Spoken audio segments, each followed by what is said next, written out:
ब्रिटिशकालीन महाराष्ट्रातील शैक्षणिक प्रगती 1804 मध्ये मुंबई येथे जेम्स मॅकिंटॉश यांनी एशियाटिक सोसायटी ऑफ बॉम्बे या संस्थेची स्थापना केल्याने महाराष्ट्रात युरोपियन पद्धतीने शिक्षण मिळू लागले।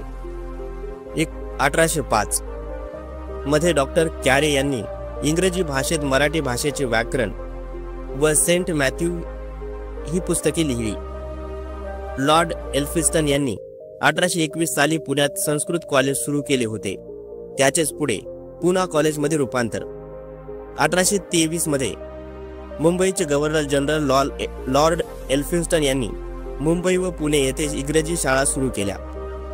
1935 साली कोलकाता येथे मेडिकल कॉलेज तर रुड़की येथे इंजिनिअरिंग कॉलेजची स्थापना। 1846 साली मुंबई येथे ग्रँड मेडिकल कॉलेजची स्थापना झाली। 1847 मुंबई येथे विधी महाविद्यालय सुरू। 1857 मद्रास चेन्नई विद्यापीठाची स्थापना। 1854 पुणे येथे पुना इंजिनिअरिंग कॉलेजची स्थापना। 1862 साली पुना कॉलेजचे विभाजन करून डेक्कन कॉलेज व व्हर्नॅक्युलर कॉलेज या दोन संस्थानात रूपांतर करण्यात आले।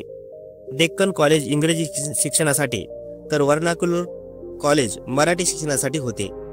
व्हर्नॅक्युलर कॉलेजचे पुढे ट्रेनिंग कॉलेज फॉर मेन असे नामांतरण।